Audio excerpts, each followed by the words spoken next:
में किस जमात के कारकुनों को जेल में डालने की साजिश हुई? 9 मई में किस जमात के लोगों को जबरदस्ती प्रेस कॉन्फ्रेंस और वीडियो करा के पार्टी छुड़वानी हुई? जनाब स्पीकर, मुझे जब कोहाट से उठाया गया, बन्नू जेल ले जाया गया, तो मुझे 6x6 की छक्की में इन्होंने बंद किया। रात को इन्होंने मुझे उठाया और एक सेल में लेके गए।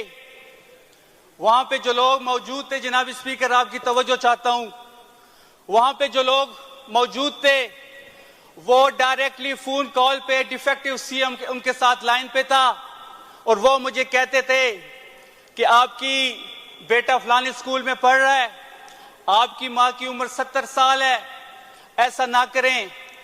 तो जनाब स्पीकर, वो मुझे कहते हैं कि आप एक वीडियो मैसेज रिकॉर्ड कर लें और ये डिफेक्टिव सीएम से बात कर लें और आप घर चले जाएं।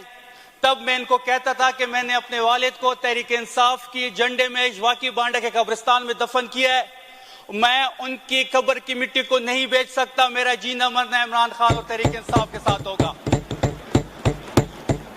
जनाब स्पीकर, एक मोअज़्ज़िज़ रुकन कहती है कि जी हम इनसे 9 मई का हिसाब लेंगे, 9 मई का हिसाब हम आपसे लेंगे। 9 मई को मेरे पार्टी ने 14 शहादा दी हैं। कौन उस 14 शहादा का हिसाब देगा?